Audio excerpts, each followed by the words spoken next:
Bismillahirrahmanirrahim. Assalamualaikum warahmatullahi wabarakatuh dan salam sejahtera. Nama saya Muhammad Azriq bin Roslan daripada Fakulti Teknologi Kejuruteraan Elektrik UNIMAP. Jadi hari ini saya buat video untuk menerangkan sedikit tentang penggunaan iGrading version 4.0. Jadi saya pasti kebanyakan yang tengok video ni sudah pernah dengar ataupun mungkin ada juga yang tak pernah dengar. Jadi iGrading ni secara ringkasnya adalah satu Excel template yang boleh digunakan untuk manage markah pelajar dan dia boleh bantulah kita untuk menghasilkan report untuk course evaluation report ataupun CER. Jadi tanpa melengah masa saya akan run ataupun buka file Excel ni dan kita akan start kita punya tutorial. Bila dah download file Excel tu, kita boleh pasang kat sini dia adalah XLSM. Okay. Ini adalah format file Excel yang ada makro. Sebelum kita guna nanti kita kena enable makro. Okay. Double klik untuk buka file Excel tersebut. First time kita buka file iGrading version 4.0 ni, mengikut version, kalau kata version terbaru kebanyakannya dia akan keluar bar kuning ni dan kita boleh enable kita punya makro kat sini. Penting untuk kita enable. Kalau tak enable kita tak boleh guna button-button yang ada dalam iGrading tersebut. First step yang kita kena buat adalah kita kena enable the macro. Jadi tekan kat sini. Bila kita enable makro tu, kita dah boleh start guna kita punya iGrading template. Okay, jadi sebelum kita mula, saya nak terangkan sedikit lah tentang apa yang ada di main page. Ni adalah main page untuk iGrading. Di sini saya telah masukkan lah semua maklumat-maklumat yang terperinci lah berkaitan dengan feature-feature ataupun instruction tentang penggunaan iGrading. Jadi kalau yang malas tengok video ni mungkin boleh rujuk ataupun tengok instruction dan maklumat yang ada di page main ni lah. Kalau kita perasan kat sini ada dua button utama yang ada, iaitu Add Undergraduate Worksheet dan Add Postgraduate Worksheet. Sebelum ni kita asingkan lah. Untuk undergraduate kita ada iGrading yang lain. Untuk postgraduate kita buat iGrading yang lain. Okay. Kenapa kita ada dua version yang berbeza adalah disebabkan oleh pemarkahan yang berbeza dari segi grading dan juga passing mark. Okay. Untuk undergraduate, okay, kita boleh tengok kat sini lah untuk markah-markah yang ada di sini. Okay. Jadi saya besarkan sikit kat sini. Okay, so kalau kita tengok untuk undergraduate kita ada markah A, A-, B+, dan dekat sini sama lagi sampai C, kita masih sama. Markah 49.5 hingga 54.5 ni dikira markah C. Cuma bezanya adalah di markah C-, D+, dan ke bawah lah. Di sini ada beza dan juga dari segi band. Band ni adalah yang kita gunakan untuk tengok pelajar tu berada di dalam grade yang berapa. Band untuk undergraduate dan juga untuk postgraduate juga berbeza lah. Jadi nanti kita akan tengok kalau kita nak buat worksheet ataupun manage markah untuk undergraduate, kita akan tekan button ni. Kalau kita akan buat untuk markah postgraduate, kita akan tekan button Add Postgraduate Worksheet. Di bahagian bawah ni saya telah terangkanlah instruction macam mana kita nak guna iGrading. Di bahagian ni kita terangkanlah nanti kalau kita create undergraduate worksheet, kita akan ada indicator dekat worksheet kita tu sama ada dia adalah undergraduate ataupun postgraduate worksheet. Okay, bergantung pada button yang kita tekan. Dekat sini pun saya terangkanlah bila kita dah create worksheet nanti apa function-function setiap ruangan yang ada ni. Saya dah terang kat sini. Kemudian saya juga terangkan tentang button-button yang kita boleh klik dalam setiap worksheet yang kita ada. Ini semua button-button yang boleh digunakan lah. Okay, kita akan terangkan satu persatu lah setiap function button ni. Okay, dan di bahagian bawah saya terangkanlah apa perubahan-perubahan yang telah dibuat terhadap iGrading. Kita bermula dengan iGrading version 1 dia terlalu basic, jadi saya start dia punya penerangan ni mula dengan version 2 lah. Okay, version 2 saya teranglah apa yang kita ada masa version 2, kemudian dalam version 2.1 dan seterusnya lah peningkatan. Okay, saya tulis ni sebabkan untuk saya refer sendiri, dan mungkin tuan-tuan juga boleh refer lah kalau tuan-tuan pernah menggunakan version yang lama untuk compare dengan apa yang ada dalam version yang baru. Itu saja yang saya nak terangkan berkenaan dengan main page ni. Kalau ada apa-apa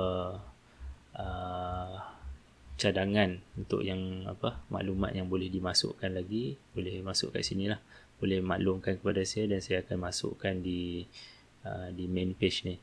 Dan kat sini juga saya sertakan link untuk tuan-tuan bagi survey maklumat ataupun maklum balas berkaitan dengan iGrading. Okay, jika ada penambahbaikan ataupun sebarang komen, boleh maklum kat sini, ataupun untuk tindakan yang lebih pantas boleh email teruslah kat saya. Dan mungkin juga lepas ni saya akan masukkan link untuk tutorial video. Saya rasa saya dah terang semua berkaitan dengan main page. Sekarang saya akan terangkan berkaitan dengan macam mana kita nak mula menggunakan iGrading. Yang pertama adalah kita akan demo macam mana kita nak add undergraduate worksheet. Okay, bila kita tekan button add undergraduate worksheet ni, okay, kita akan diminta untuk masukkan nama worksheet. Okay, nama worksheet ni kita boleh masukkan apa-apa lah. Mungkin kita boleh masukkan nama kursus kita ataupun whatever.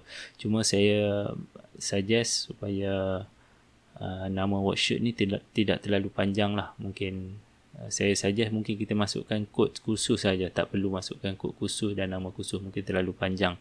Dan nanti kalau nama tu terlalu panjang, dia akan menghasilkan masalah lah. Dia Excel tak boleh terima nama yang terlalu panjang. Contohnya saya masukkan EET 111.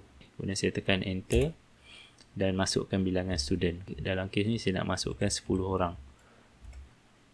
Dan bila kita masukkan bilangan student 10 orang, okay, jadi saya akan zoom lagi, besarkan sikit. Okay. So ini adalah paparan yang kita akan dapat lah dalam worksheet untuk undergraduate. Okay, macam saya cakap tadi, kita akan identify undergraduate worksheet dengan maklumat kat sini lah, undergraduate worksheet. Dan di sini kita boleh tengok ada ruangan nama yang kita boleh masukkan nama pelajar, dan kita ada maklumat berkaitan dengan student ID. Okay, kita boleh masukkan ID pelajar kat sini. Kemudian saya demo pula macam mana kita nak hasilkan untuk postgraduate. Sama juga, kita masukkan nama macam ni, EET 522, khusus yang saya ajar untuk postgraduate. Okay, bilangan student. Okay, bilangan student ni saya boleh katakan dia unlimited jugalah. Jadi berapa ramai student pun boleh lah, nak 1000 ke berapa ribu pun boleh. Cuma dalam kes ni saya masukkan 100 je lah, nak menunjukkan dia boleh berapa banyak pun. Okay.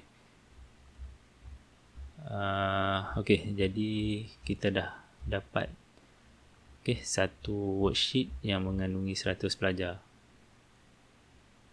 Okay. Jadi kita akan demo ataupun kita akan teruskan dengan menggunakan worksheet undergraduate. Bagi yang postgraduate tadi, dia di-identify dengan warna hijau ni lah. Okay. Satu, kita boleh tengok kat sini warna hijau, dan dia punya tab pun kat sini. Kita tengok saya dah warnakan dengan warna hijau lah supaya membezakan. Okay. Untuk postgraduate, tab dia warna hijau, dekat sini pun ada warna hijau. Dan untuk yang undergraduate, di sini warna biru, dan dekat bahagian tab dia pun saya warnakan warna biru lah. Okay, untuk undergraduate ni dia termasuklah apa diploma dan juga degree untuk semua program di LIMAC. Kita akan teruskan dengan mengisi nama. Okay, dekat sini saya tak isi nama pelajar yang betul, saya just tulis student 1 dan yang kedua ni student 2 dan saya teruskan copy nama sehingga habis lah. Okay, untuk student ID saya just masukkan 1001 1002, okay, dan seterusnya lah.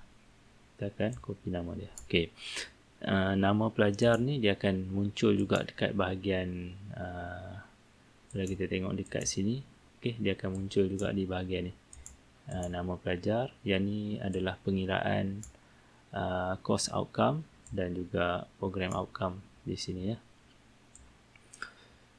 Yang seterusnya saya akan tengok step seterusnya adalah kita akan add komponen.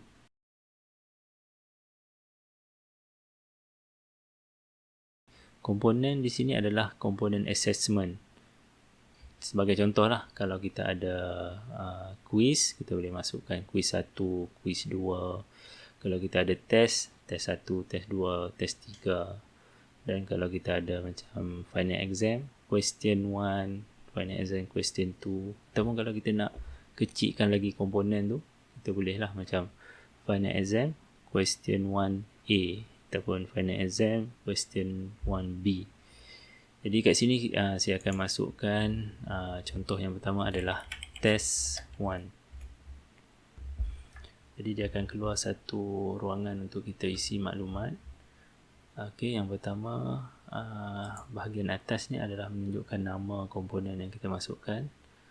Okey, dan nama ni kita boleh ubah lah. Kalau kita nak ubah kepada apa-apa nama komponen, katalah kita tersilap masukkan nama pun kita boleh ubah lah kat sini. Kemudian kita ada maklumat di sini adalah markah penuh untuk komponen tersebut. Untuk contoh yang test 1 ni, markah penuh adalah 20. Kita katalah markah yang kat sini di ruangan yang bawah ni, okay, selari dengan nama student kat sini, ini adalah markah yang pelajar tersebut dapat. Jadi untuk yang pelajar pertama, katalah markah dia adalah 18, pelajar kedua 16, dan kita copy seterusnya lah. Ini adalah markah yang saya masukkan. Dekat sini adalah peratusan markah pelajar tersebut. Okay, jadi kita tengok 18/20 itu merujuk kepada 90% dan seterusnya lah. Dan di bahagian ujung ni adalah grade dia. Jadi kalau dia dapat grade 90, okay, kalau kita refer kepada grade bagi undergraduate ni 90 merujukkan kepada grade A lah. Okay, kita tengok ada satu lagi kolom kat sini. Kolom kat sini dia hanya akan ada apabila kita masukkan jumlah dekat sini. Apa yang ada dekat kotak ni adalah peratus. Okay, ini adalah berapa peratus komponen test 1 ni daripada overall 100% daripada kursus tersebut. Jadi kita katalah dalam kes ni untuk test 1 dia merangkumi 10%. Baru dia akan keluar markah kat sini lah. Ini adalah markah per 10. Okay, dia akan ikut jumlah percentage yang kita masukkan kat sini. Di bawah kotak peratus tadi ada maklumat CO. Jadi kita boleh masukkan CO1 hingga CO12. Dan PO pun kita boleh masukkan PO1 hingga PO12. Jadi apabila kita masukkan CO1 di sini, apa yang akan berlaku adalah markah peratus tadi dia akan letak di bahagian CO1 kat sini. Kalau kita ubah kepada CO2, dia akan pergi ke CO2. Okay, begitu juga dengan PO. Kalau kita letak PO1, okay, di bahagian ujung ni dia akan letak markah tu di PO1. Dan kalau kita letak kepada PO, contoh PO6, okay, dia akan pergi kepada PO6. Okay. Kita akan bincang lebih lanjut mengenai pengiraan CO-PO nanti. Sekarang saya nak terangkan berkenaan dengan untuk memasukkan markah pelajar ni. dia ada beberapa perbezaan lah. Okay. Contohnya kalau kita letak blank dekat sini, okay, kita delete markah pelajar tersebut. Okay, apa yang akan berlaku adalah dekat sini apabila kita letak blank ataupun dash, markah pelajar tersebut dia tidak akan diambil kira dalam pengiraan average ataupun maksimum di sini. Maksimum minimum dia tak akan diambil kira. Kalau kita letak markah pelajar tersebut, contohnya pelajar itu dia dikecualikan daripada buat assessment ni, jadi kita boleh letakkan blank lah. Tapi katalah pelajar tersebut dia perlu submit tapi dia tak submit, ataupun dia submit tapi dapat markah kosong, jadi kita kena letak markah kosong. Jadi bila kita letak markah kosong, bacaan kat sini dia akan ambil kira lah pelajar ni dia mendapat markah kosong. Dan average pun kita boleh tengok dia berubah. Average dia akan jadi 36. Kalau kata kita letak blank tadi, average dia adalah 40. Sebab dia hanya akan ambil average berdasarkan bilangan baki pelajar yang kita ada ni. Okay, kita tengok kat sini average 40. Tapi kalau kita letak kosong, dia akan ambil average kat sini 36. Okay, average daripada 10 orang pelajar. Okay, jadi kita masukkan balik markah 18 tadi. Okay. Jadi ada perbezaan kat situ kalau antara kita masukkan kosong ataupun kita masukkan blank. Kita perlu tengoklah jumlah mana yang perlu kita masukkan. Dekat ruangan sini juga, kalau kita termasuk markah yang contohnya lebih daripada full mark, dia akan keluar error. Contohnya kita masukkan 22. Okay, dia akan keluar error. Dan satu lagi mungkin kita tersalah masukkan dari segi kita masukkan bukan nombor. Contohnya kita masukkan A. Okay, dia akan keluar juga warning lah. Jadi kita akan betulkan lah markah yang kita masukkan tersebut. Okay, di bahagian bawah ni ada juga row kat sini, dia menunjukkan markah maksimum, average dan juga minimum untuk setiap satu kolom ni lah. Okay. Dan di bahagian bawah daripada tu dia akan tunjukkan bilangan berapa orang pelajar mendapat grade A, berapa orang mendapat grade A minus dan seterusnya lah. Dan di bahagian bawah ni kita ada bilangan pelajar mengikut band lah. Okay, band tu kita refer balik kepada main page tadi. Okay, band untuk undergraduate dia akan refer kepada sini. Sekarang saya akan tunjukkan, kita akan masukkan markah yang kedua iaitu add component. Okay, komponen yang kedua iaitu test 2. Okay, saya nak tunjukkan kat sini. Okay, katalah kat sini kita masukkan markah penuh 40. Kat sini kita masuk tekan 38, 36. Okay, dan ke bawah lah. Tekan copy masuk. Okay. Okay, saya akan tunjukkan kat sini. Sekarang ni katalah peratusan kat sini kita letak 15. Okay, yang ni per 10, yang ni per 15. Kemudian CO kita masukkan CO1 dan PO3. Okay. Okay, sekarang saya nak tunjukkan. Sekarang disebabkan ini adalah CO1, jadi dia akan copy markah ni kepada CO1. Dan yang ni tadi CO2, dia akan copy markah yang kita ada ni di CO2. Kemudian katalah kita letakkan kedua-duanya mempunyai CO yang sama. Kita letakkan CO2. Jadi markah dekat sini dah berubah. Okey, dia tak, kalau kita tengok dia bukan markah yang ni dan juga bukan markah yang ni. Dia adalah contribution antara dua komponen ni. Untuk menunjukkan cara pengiraan komponen yang CO dan PO ni, macam mana kita boleh dapat PO attainment, saya akan terangkan dengan menggunakan contoh yang telah saya sediakan lah. Okay, saya akan buka contoh iGrading yang saya telah buat pengiraan tersebut selepas ini. Okey, ini adalah contoh pengiraan yang saya buat untuk menunjukkan macam mana kita dapatkan CO attainment. Jadi saya gunakan balik markah untuk test 1 dan test 2 yang kita ada. Cuma kat sini saya gunakan CO1 dan PO2. Dekat sini saya gunakan CO1 dan PO3. Kalau kita tengok, sekarang ni kita akan tengok untuk markah pelajar bagi pelajar yang pertama lah, student 1. Student 1 kita akan refer kat sini markah yang ni. Kalau kita tengok rumus untuk dapat CO attainment ataupun PO attainment pun sama, rumus yang macam ni. So dia adalah summation of markah kat sini dalam peratusan ni bagi katalah kita nak tengok yang CO1. Jadi dia akan ambil mana-mana komponen yang ada CO1 je lah. Dalam kes ni kita ada 2 komponen yang ada CO1.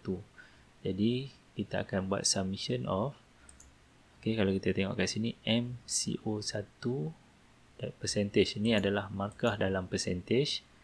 Pelajar ni darab dengan C ni. C ni adalah merujuk kepada contribution percentage. Dekat sini berapa persen. Jadi markah tadi 90 darab dengan 10 tambah dengan untuk komponen yang kedua pula. Kemudian kita akan bahagi dengan contribution percentage. Kita punya summation lah. Kalau kita nak tengok dia punya contoh dia adalah yang ni lah. Kita tengok untuk student pertama, markah untuk test 1 dia katalah kita letak 18. Jadi kita akan dapat markah 90 kat sini. Kalau ikut rumus yang kita ada kat atas ni, 90 darab dengan dia punya contribution percentage dia 10. Kemudian akan tambah, sebab ni adalah summation, 95 darab dengan 15. Kemudian kita akan bahagi dengan summation of contribution percentage tadi. So yang ni adalah 10 tambah 15. Jadi bila kita buat 900 tambah 1425, ni 900 tambah 1425 yang ni bahagi dengan 25, kita akan dapat 93. So sebab tu kita dapat 93% di sini. Katalah sekarang ni kita nak tunjuk contoh yang kedua pula. Katalah student 1 ni markah untuk test 1 dia dapat kosong. Katalah kita ubah kat sini, markah dia dapat kosong. Kalau kita tengok kat sini dia akan jadi kosong lah. Jadi rumus ataupun mengikut formula yang kita buat tadi, dia akan dapat kosong darab dengan 10 tambah 95 darab 15 bahagi dengan 10 tambah 15. So dia akan dapat 1425 bahagi dengan 25. Dia akan dapat 57.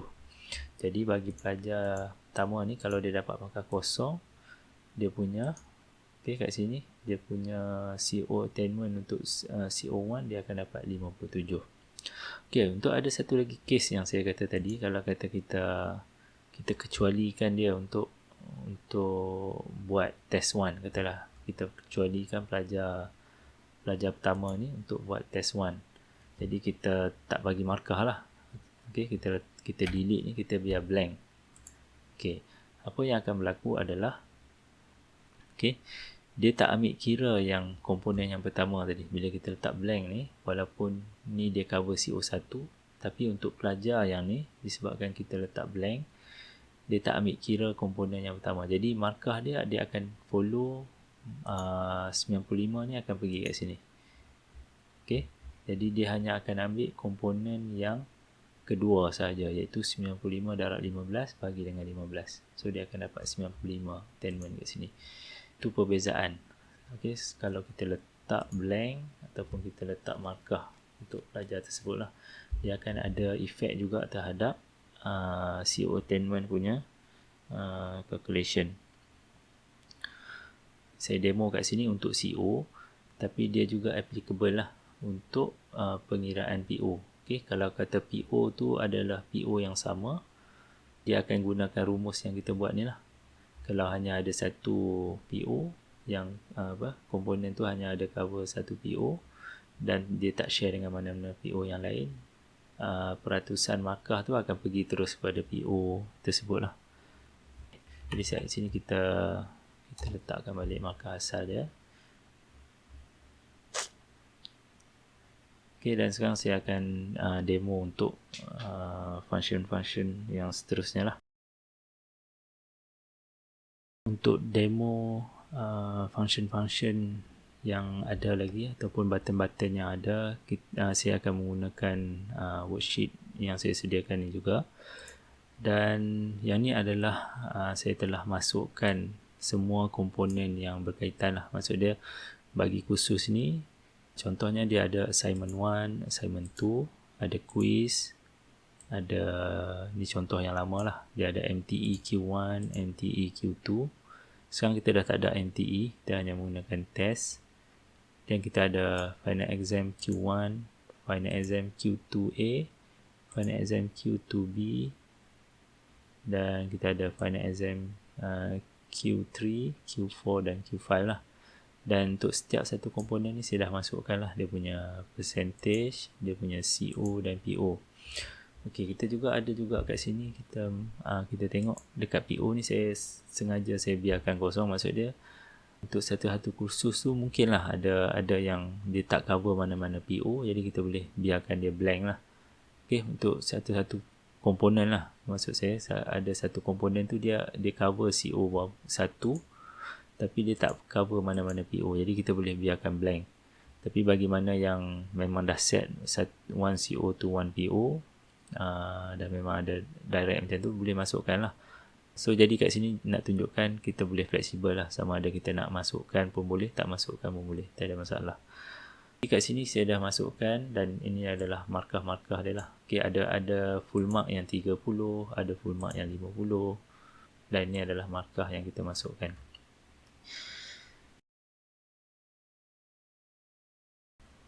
Button pertama yang saya nak tunjukkan adalah dari segi filter. Okay, dari segi filter, dekat sini kita ada toggle filter on off. Jadi bila kita tekan toggle filter ni, dia akan keluar simbol filter di semua ruangan yang ada kat sini, di semua kolom yang ada.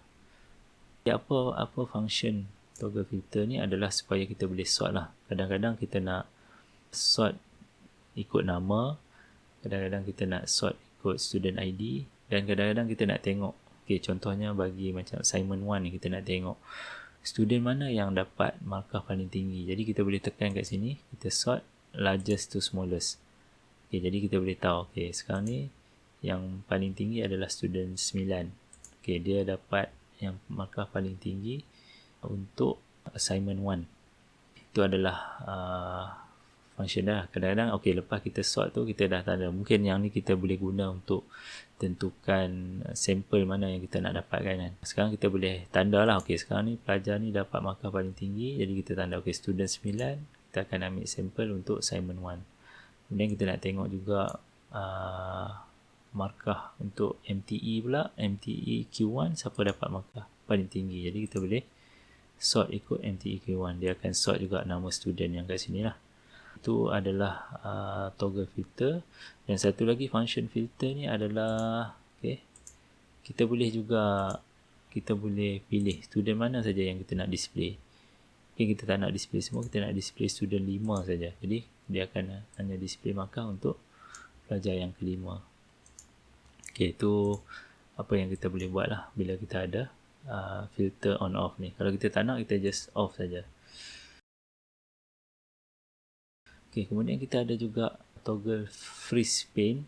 Jadi kadang-kadang bila kita pergi ke sini, kita dah tak ada maklumat berkaitan dengan nama pelajar, student ID. Jadi apa yang kita boleh buat adalah bila kita klik toggle freeze pane ni, saya dah siap-siap dia akan freeze dekat ni intersection antara dekat E8 ni. Jadi apa yang kalau kita gerak pun dekat bahagian ni dia takkan bergerak. Jadi kita boleh refer lah, okay, yang ni untuk markah pelajar yang mana, kita boleh refer balik. Dan bila ke bawah pun sama juga. Okay, kita akan maintain dekat ruangan atas ni supaya kita tahulah ni markah ni adalah markah untuk MTE Q2. Okay, kalau kata kita tak freeze ni, okay, katalah nama panjang, kita dah tak tahu dah. Okay, kat sini ni merujuk kepada markah mana. Jadi kita tak tahu. Okay, bila kita tekan toggle freeze pane on off ni, dia akan tunjuk lah dekat sini indikator sama ada kita punya freeze pane ni tengah on atau off. Okay, dan seterusnya kita ada juga button untuk add column. Jadi sekarang ni kita hanya ada maklumat nama dan student ID, dan kita boleh tambah lah. Contoh kalau kita nak ada maklumat berkaitan dengan method exam ID, so kita boleh tambah kat sini exam ID, dan kita boleh masukkan lah exam ID. Kita boleh dapatkan daripada AMIS untuk maklumat berkaitan dengan exam ID, ataupun mungkin kita nak masukkan maklumat berkaitan dengan kad pengenalan kan. Okay. Ataupun kita pilih IC, so kita boleh masukkan maklumat berkaitan dengan IC. Okay, kalau kita tak nak, kita just boleh delete je lah. Cuma saya minta untuk dua kolom yang pertama ni jangan delete lah, sebab kalau kita delete student ID ni, dia akan kacau lah. Banyak button yang akan hilang. Add column hilang, toggle kalau kita delete nama pelajar ni, dia akan hilang semua ni lah, toggle, filter. Okay, kita hanya boleh delete komponen yang kita baru add lah. Jadi yang komponen lain kita tak perlu kacau lah. Okay, so yang tu saya dah terang tentang button untuk filter on off, button untuk freeze pane, dan untuk add column lah. Dekat sini juga tadi saya masa kita masukkan add komponen tu, saya lupa nak terangkan. Untuk setiap komponen ni, lepas kita masukkan markah, kita boleh display graph untuk tengok dia punya performance lah. Katalah student kita terlalu ramai, kita nak tengok dia punya trend ya. Jadi kita kena klik nama komponen tersebut, dan kita akan klik create graph. Dia akan hasilkan lah berapa orang dapat A, berapa orang dapat B minus. Benda yang sama lah dia display kat sini, cuma kita boleh tengok dalam bentuk graph supaya mudah kita tengok lah untuk performance bagi setiap komponen yang kita ada tu. Jadi yang ni kita boleh delete kalau tak nak. Okay, untuk komponen lain pun sama lah. Untuk quiz, kalau kita tekan dekat quiz, kita create graph, dia akan keluar markah untuk quiz. Kalau tekan untuk assignment, create graph, dia akan keluar markah untuk assignment. Jadi yang ni kita boleh biarkan ataupun kita boleh delete lah yang mana kita tak nak.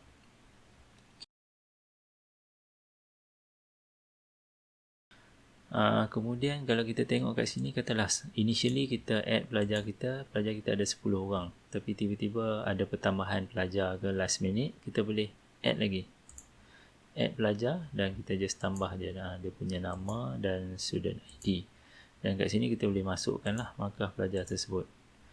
Okay, kemudian kalau kita tak nak kita nak delete mana-mana pelajar, kita just tekan select nama tu dan kita delete lah row mana yang kita tak nak. Jadi pelajar itu akan kita buang daripada senarai pelajar. Untuk step seterusnya, kita akan demo berkaitan dengan grouping. Okay, macam mana kita nak buat grouping. Okay, apa yang saya masukkan dengan grouping tu, okay, sekarang ni kita asingkan contohnya assignment 1 dan assignment 2. Okay, kita asingkan disebabkan dia ada CO dan PO yang berlainan. Okay, tapi kadang-kadang kita nak tahu secara overall markah assignment kita berapa. Okay, tak kisah. Maksudnya kita nak tambah assignment 1 dan assignment 2. Kita nak tahu berapa macam mana performance student untuk assignment 1 dan assignment 2. Jadi apa yang perlu kita buat adalah dia ada satu button kat sini, iaitu add group. Okay, dekat sini. Dekat sini dia tulis kita kena select kolom mana yang ada assessment tersebut. Okay, jadi sekarang saya nak demo. Okay, untuk memudahkan saya akan toggle freeze pane lah. Okay, sekarang kita nak groupkan assignment 1 dan assignment 2. Jadi saya akan highlight kolom assignment 1 dan assignment 2. Kena highlight habis lah. Kedua-dua ataupun ni ada daripada F hingga O ni. Cover ke dua-dua komponen assignment 1 dan assignment 2. Dan saya akan pergi ke sini, saya akan tekan add group. Okay, dan kita bagi nama lah assignment. Okay, assignment sajalah sebab dia contribution daripada assignment 1 dan assignment 2.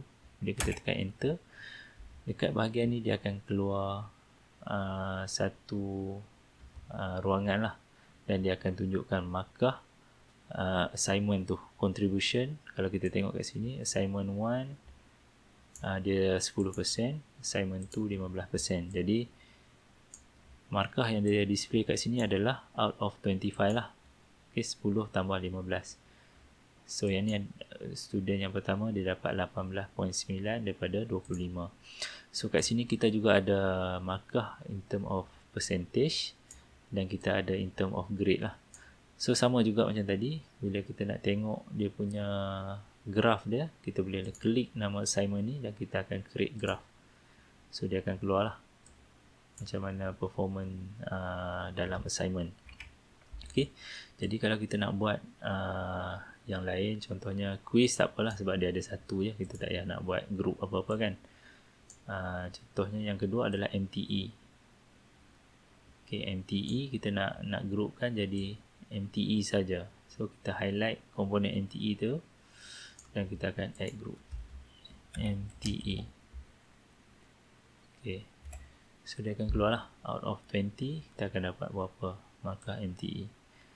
Dan last sekali kita ada contoh ni macam final exam. Kita nak tengok macam mana keseluruhan performance ataupun kita nak groupkan final exam ni. Okay, kita akan pilih komponen final exam, semua komponen final exam, dan kita akan tekan add group dan kita namakan dia FE. So dia akan keluar. So FE kita 50%.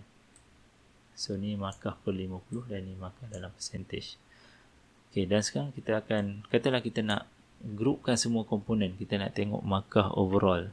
Okay, markah overall pelajar. Jadi apa yang kita perlu buat adalah kita akan select all komponen. Bila kita tekan select all komponen, apa yang berlaku adalah dia akan tolong select semua komponen yang ada. Okay, dia akan tolong select semua komponen yang ada dan kita akan add group lah. So kat sini kita akan pilih nama overall. So ni kita tengok markah per 100%. So ini adalah markah overall pelajar lah untuk kursus tersebut. Ini kita dah tunjuk dah demo untuk button add group. Okay, cuma untuk add group ni saya nak remind lah, kadang-kadang bila kita key in markah kat sini, kita kadang-kadang kita tak ikut aturan. Okay, contohnya ni sebab kita dah memang ikut aturan macam ni. Okay, dia ada button kat sini tau, untuk move komponen yang ada ni ke kiri dan ke kanan.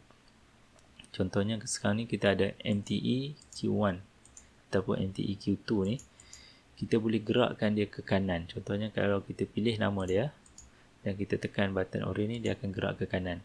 Okay, kadang-kadang bila kita key in markah dalam iGrading ni, kita tak ikut susunan, kita akan key in contohnya, ataupun mula-mula kita key in markah assignment. Okay, assignment 1. Lepas tu bukan straight away kita ada assignment 2. Okay, kadang-kadang kita buat quiz dulu, jadi kita nak key in markah quiz dulu. Okay, katalah aturan dia macam ni, assignment 1 kita key in markah, kemudian kita ada quiz, kita key in markah quiz, kemudian baru kita bagi ke assignment 2, kemudian kita key in markah. Okay, untuk create group tadi kita tak boleh select macam ni tau. Kita tak boleh select assignment 1 kemudian kita select assignment 2 kat sini. Okay, bila kita buat macam ni, bila kita add group, okay, kita katalah nama assign kan. Okay, kita akan tengok dia punya markah ni tak tepat. Okay, kat sini dia hanya ada display 10 saja. Contoh yang tadi tu assignment sepatutnya 25, tapi disebabkan ada penjarakan, okay, penjarakan antara komponen yang kita pilih tadi, assignment 1 dengan assignment 2 ni, tengah-tengah dia ada lompong kat sini. Okay, kita tak select kan, tadi kita pilih macam ni, jadi dia hanya akan pilih markah yang pertama ni saja. Jadi untuk mengelakkan benda tu, maksud dia bila kita nak groupkan something, kita kena make sure komponen yang kita nak group tu dia terletak sebelah-sebelah, dia continuous lah. Okay, kalau banyak pun semua kena continuous. Jadi kita boleh gerakkan lah komponen kita tu ke kiri dan ke kanan. Jadi bila dah macam ni baru kita boleh groupkan. Okay, baru dia akan dapatkan jumlah bacaan yang betul lah. Okay, bagi setiap group yang kita masukkan ni, kalau kita tak nak mana-mana group, kita boleh just select the column yang berkaitan dan kita tekan delete. So dia akan delete group mana yang kita tak nak tu lah. Sekarang kita akan terangkan berkaitan dengan button seterusnya, iaitu button untuk create COPO attainment graph. Okay, jadi bila kita dah key in markah tadi untuk semua komponen yang kita ada, kita boleh create COPO ni. Kita tekan button tu dan kita akan hasilkan satu worksheet baru. Okay, worksheet tu akan dinamakan dengan nama asal daripada worksheet yang kita create COPO tu, dan dia akan tambah nama plot COPO.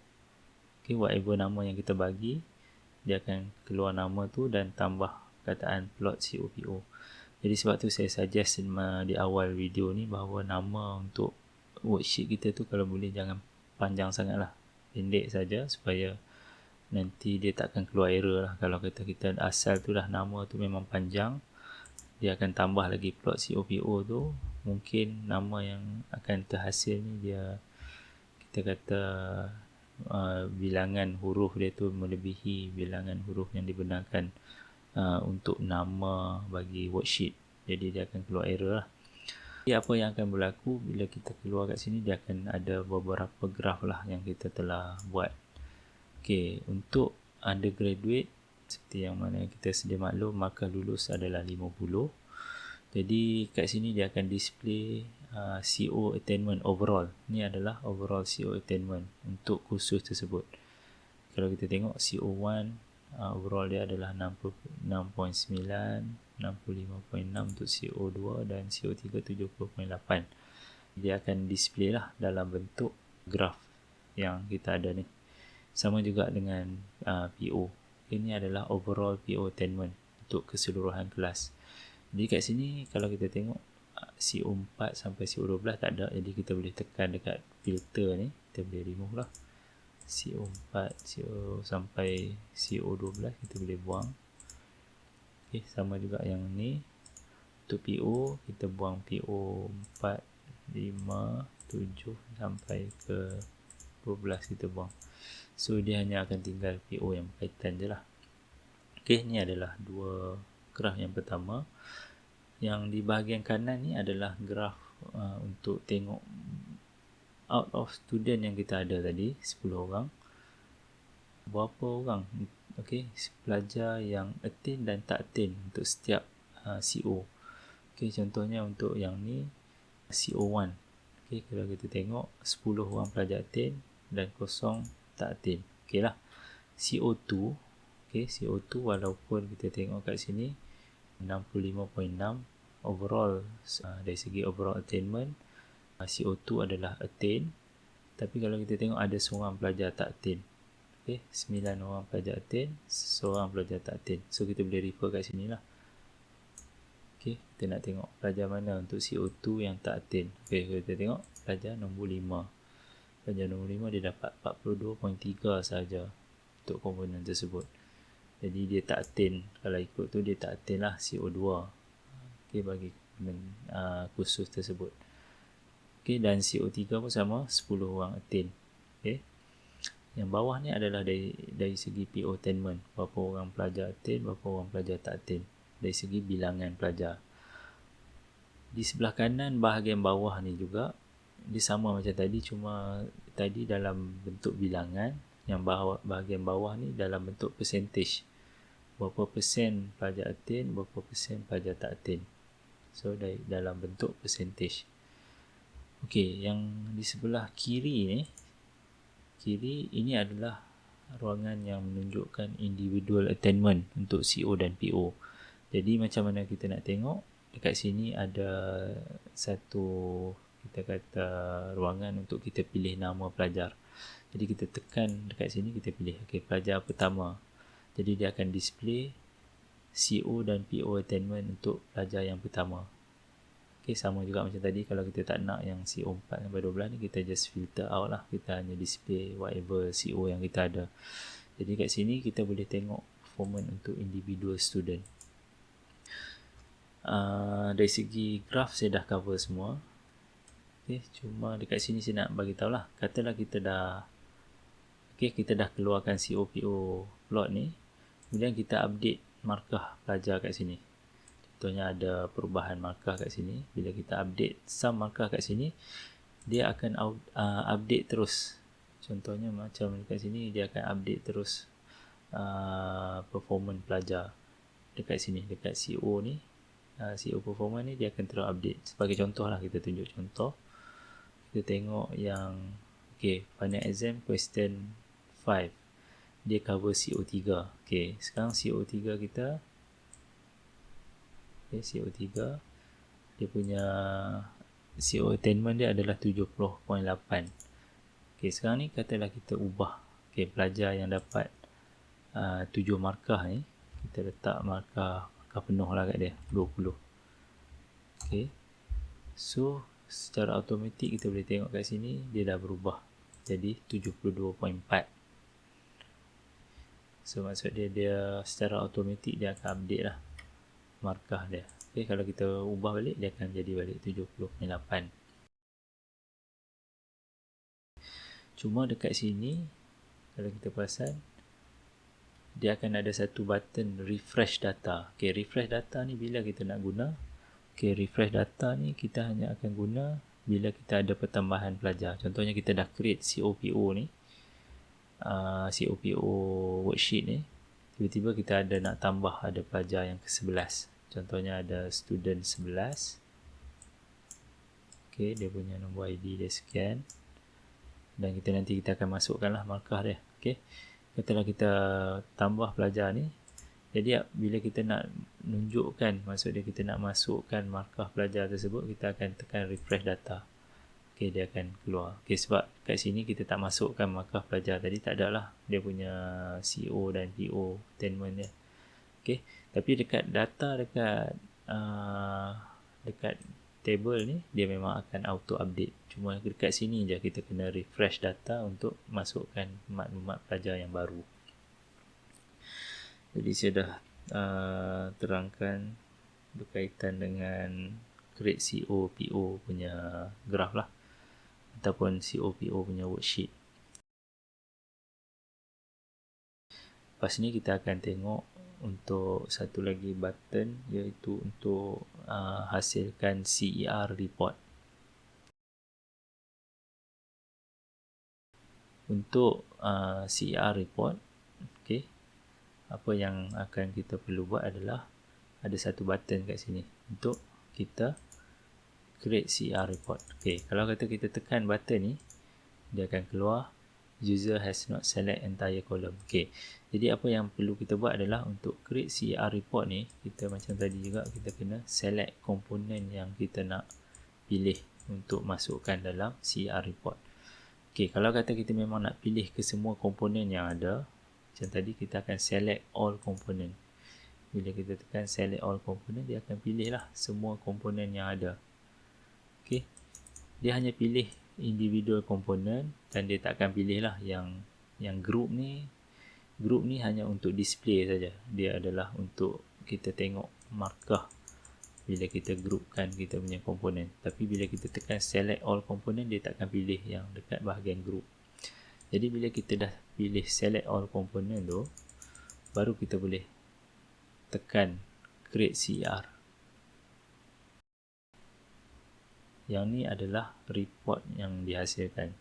Macam tadi juga, bila kita tekan create CER tu, dia akan hasilkan satu worksheet baru, yang nama worksheet tu akan adalah nama asal worksheet yang kita ada guna. Dia akan tambah dengan CER kat belakang tu. Jadi kat sini kita akan boleh tengok lah, benda ni saya rasa siapa yang pernah jadi course coordinator, dia familiar lah. Kita kena hasilkan CER report tu, dalam tu akan adalah bentuk pelaporan yang macam ni. Yang ni dia dah tolong, maksud dia dengan kalau kita guna iGrading ni, dia akan tolong generate untuk kita lah. Kita punya table ni, dan kita punya CO average punya attainment. Kat bahagian bawah ni kita automatic juga akan kita generate CO attainment from direct measurement. Okay, markah tadi ni kita akan jadikan terus dalam bentuk graph. Okay, dekat bahagian bawah ni untuk kita monitor lah markah-markah CO attainment bagi kursus tersebut lah. So yang atas ni kita boleh ubah lah semester berapa. Kat sini dia punya target dia lah. Sekarang untuk undergraduate dia punya target dia 50. Untuk postgraduate dia punya target dia akan jadi 65 lah. Okay, contohnya saya isi kat sini 45, 56, 67, 75. Okay, yang ni kita masukkan semester yang terkini lah. So katalah semester terkini dapat 88. Okay, jadi dia akan keluarkan graf. Yang ni untuk CO1. So kalau kita penuhkan data kat sini, dia akan hasilkanlah data-data trend history kalau kita nak tengok CO attainment history lah. Okay, ni untuk CO dan yang bahagian bawah ni untuk PO lah. Okay, PO sama, dia dah generate siap-siap markah untuk setiap PO tu. Untuk graf CO dan PO ni macam tadi juga, kita boleh buang kalau kita tak nak mana-mana komponen. Kita boleh remove lah. Okay, so hanya tinggal graf yang berkaitan sahaja. Okay, so kalau kita guna iGrading ni, satu kelebihan dia boleh tolong generate siap-siap lah kita punya markah untuk CAR. Okay, jadi saya rasa untuk button-button yang ada tu saya dah cover semua. Okay, cuma yang terakhir saya nak highlight ada beberapa worksheet dalam iGrading ni yang kita tak boleh delete, dan kalau kita delete dia akan mengganggu lah kita kata operation untuk iGrading. So kalau kita right click kat mana-mana worksheet ni, kalau kita tengok, kita tekan dekat unhide ni, ini adalah worksheet yang ada yang saya gunakan dalam makro yang saya buat, dan worksheet ni tak boleh di delete. Okay, nanti saya akan keluarkan semua.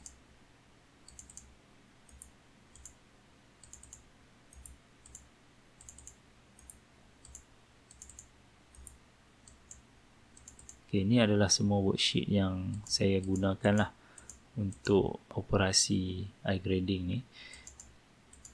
Saya warnakan dengan warna purple ni. Saya minta jangan delete lah. Okay, kalau delete akan keluar error. Selalunya yang email kat saya ada keluar error tu, saya akan tengok kat sini dulu ada tak dia delete mana-mana worksheet yang saya hide kan ni. Okay, kadang-kadang bila kita tekan mana-mana button, ada juga sometimes dia akan keluar error dan tiba-tiba akan muncul lah yang worksheet yang warna purple ni. So kadang-kadang ada lecturer dia akan delete benda ni, dan at the end dia punya iGrading tu dah tak boleh berfungsi dengan baik lah. Kalau ada berlaku masalah itu, mohon contact saya dan saya akan try solvekan lah. Maksudnya saya akan gantikan balik kita punya worksheet yang telah di-delete tadi lah. Okay, so yang ni worksheet yang tak boleh kita delete lah. Okay, dalam iGrading ni juga okay, ada benda-benda yang kita tak boleh delete. Contohnya macam ini, perkataan add C ni. Okay, kalau kata kita delete add C ni, akan ada berlaku masalah lah. Bila kita nak add komponen, dia tak boleh, dia akan ada error. Sebab ni juga salah satu daripada saya punya command dalam ataupun coding dalam VBE tu lah yang saya gunakan untuk makro tu. Ada beberapa lagi lah, bukan kata add C ni saja. Saya pun tak ingat lah kat mana saya tak, cuma saya nak ingatkan kalau macam ni kan, kalau kat hujung, bahagian hujung ni, ni semua ni, create grouping, buffer, semua ni saya dah tulis lah yang mana part yang tak boleh delete tu. Tolong jangan delete lah, ia part of the macro. Saya rasa tu sajalah yang saya nak terang berkaitan dengan iGrading ni. Kalau masih ada masalah-masalah yang berlaku lepas ni, boleh contact direct dengan saya lah, melalui email ataupun melalui handphone saya lah. Saya ucapkan terima kasih atas perhatian yang diberi. Selamat menggunakan iGrading dan saya harap kalau ada apa-apa penambahbaikan ataupun benda yang boleh diberi cadangan, boleh maklumkan kepada saya lah. Okay, refer kepada main page ni. Sama ada nak gunakan iGrading survey form ataupun saya lebih prefer lah kalau email terus kepada saya lah, supaya saya boleh ambil tindakan yang cepat. Itu saja, saya ucapkan terima kasih. Assalamualaikum warahmatullahi wabarakatuh.